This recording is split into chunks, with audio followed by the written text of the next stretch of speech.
श्रीमद् वाल्मीकि रामायण के इस पारायण के द्वितीय सर्ग के पहले पाठ में हमने सुना नारद जी से श्री राम का संक्षिप्त में चरित्र सुनने के बाद महर्षि वाल्मीकि तमसा के तट पर भ्रमण करने जाते हैं। वहां पर क्रौंच पक्षी की हत्या देखकर उनके मुंह से एक श्लोक का उच्चारण होता है। वे स्नान आदि करके आश्रम में तो आ जाते हैं, लेकिन उनका ध्यान उस श्लोक पर ही लगा रहता है। आइए सुनते हैं आगे की कथा। आजगाम ततो ब्रह्मा लोककर्ता स्वयं प्रभुः चतुर्मुखो महातेजा द्रष्टुम तम मुनिपुंगवम। महर्षि वाल्मीकि उस श्लोक की ओर चिंतन कर ही रहे थे, इतने में ही अखिल विश्व की सृष्टि करने वाले सर्वसमर्थ महातेजस्वी चतुर्मुख ब्रह्मा जी वाल्मीकि मुनि जी के आश्रम पर स्वयं पधारे। वाल्मीकि रथतं दृष्ट्वा सहसोत्थाय वाग्यतः प्राञ्जलिः प्रयतो भूत्वा तस्थौ परम विस्मितः। ब्रह्मा को आया देखकर महर्षि वाल्मीकि आश्चर्यचकित हो गए। उनके मन और इंद्रियों में कोई संचेतना नहीं थी। वे चुपचाप हाथ जोड़े कुछ काल तक यूं ही खड़े रहे, कुछ बोल न सके। पूजयामास तं देवं पाद्यार्घ्यासन वंदनैः प्रणम्य विधिवच्चैनं पृष्ट्वा चैव निरामयम्। तत्पश्चात महर्षि वाल्मीकि जी ने पीने के लिए पानी, पैर धोने के लिए पानी, बैठने के लिए आसन और स्तुति आदि करके भगवान ब्रह्मा जी का पूजन किया और उनके चरणों में विधिवत प्रणाम किया। उनसे उनका कुशल समाचार पूछा। अथोपविश्य भगवान् नासने परमार्चिते वाल्मीकये च ऋषये संदिदेशासनं ततः।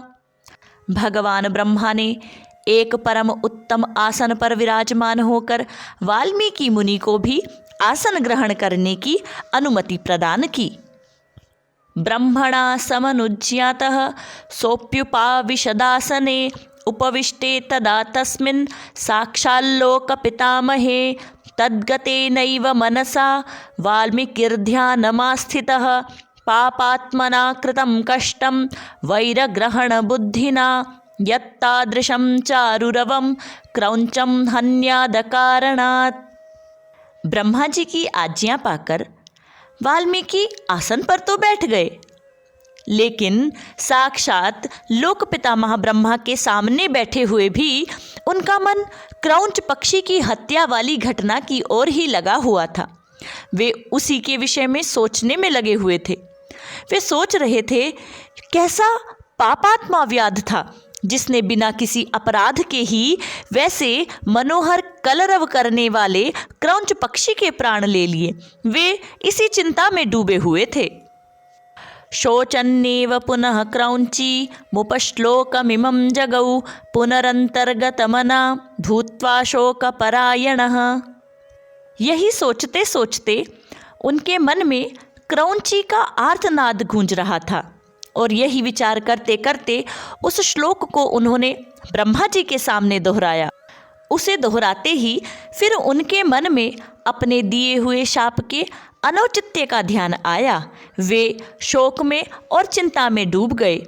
महर्षि वाल्मीकि चिंतन कर रहे थे, क्या मैंने शाप देकर के सही किया या नहीं।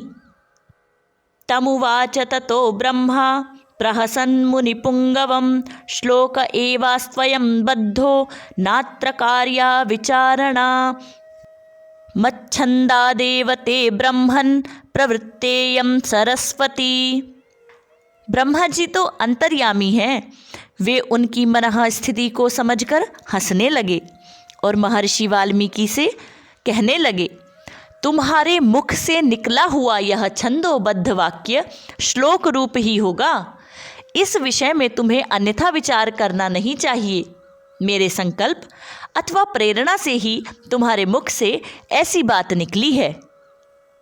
रामस्य चरितं कृत्स्नं कुरु त्वं ऋषिसत्तम धर्मात्मनो भगवतो लोके रामस्य धीमतः वृत्तं कथय धीरस्य यथा ते नारदाच्छ्रुतम्।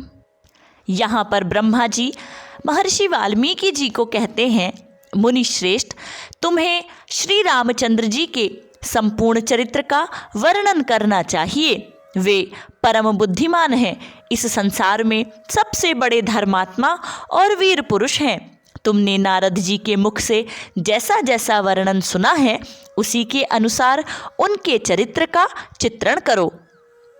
रहस्यं च प्रकाशं च यद्वृत्तं तस्य धीमतः रामस्य सह सौमित्रे राक्षसानां च सर्वशः वैदेह्याश्चैव यद्वृत्तं प्रकाशं यदि वारहः तच्चाप्यविदितं सर्वं विदितं ते भविष्यति।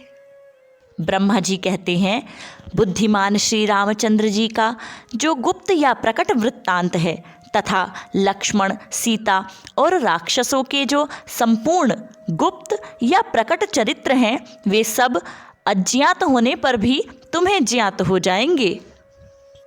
न ते वागनृता काव्ये काचिदत्र भविष्यति कुरु राम कथां पुण्यां श्लोकबद्धां मनोरमां।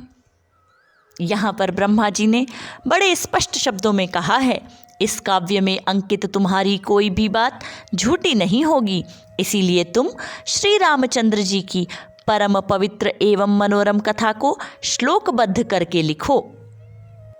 यावत् स्थास्यन्ति गिरयः सरितश्च महीतले तावत् रामायण कथा लोकेषु प्रचरिष्यति। इस पृथ्वी पर जब तक नदियाँ और पर्वतों की सत्ता रहेगी तब तक संसार में रामायण कथा का प्रचार होता रहेगा।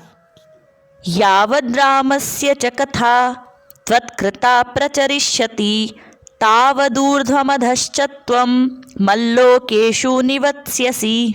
जब तक तुम्हारी बनाई हुई श्री राम कथा का लोक में प्रचार रहेगा तब तक तुम इच्छानुसार ऊपर नीचे तथा मेरे लोक में निवास करोगे। इत्युक्त्वा भगवान् ब्रह्मा तत्रैवान्तरधीयत ततः स शिष्यो भगवान् मुनिर्विस्मयमाययौ। ऐसा कहकर भगवान ब्रह्मा जी वहीं अंतर्धान हो गए। उनके वहीं अंतर्धान होने से शिष्यों सहित भगवान वाल्मीकि को बड़ा विस्मय हुआ।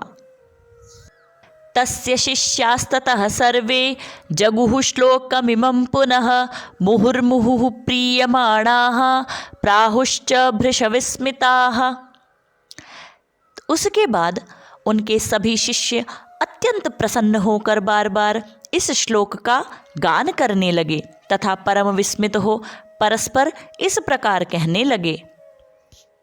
समाक्षरैश्चतुर्भिर्यः पादैर्गीतो महर्षिणा सोऽनुव्याहरणाद्भूयः शोकः श्लोकत्वमागतः। उनके शिष्य कहते हैं, हमारे गुरुदेव महर्षि ने क्रौंच पक्षी के दुख से दुखी होकर जिस समान अक्षरों वाले 4 चरणों से युक्त वाक्य का गान किया था वह था तो उनके हृदय का शोक, किंतु उनकी वाणी द्वारा उच्चारित होकर श्लोक रूप में अर्थात काव्य के रूप में बद्ध हो गया। यहाँ पर एक बात विशेष रूप से कहना चाहूँगी कि रामायण का जो उद्भव है वो करुणा के दया के साथ हुआ है। महर्षि दुख में थे और उन्होंने इस प्रकार का श्लोक सबके समक्ष रखा।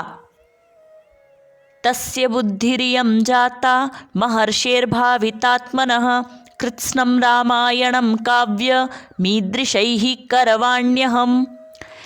इधर शुद्ध अंतःकरण वाले महर्षि वाल्मीकि के मन में यह विचार हुआ कि मैं ऐसे ही श्लोकों में संपूर्ण रामायण काव्य की रचना करूँगा। उदारवृत्तार्थपदैर्मनोरमैस्तदास्य रामस्य चकार कीर्तिमान् समाक्षरैः श्लोकशतैर्यशस्मिनो यशस्करं काव्यमुदारदर्शनः।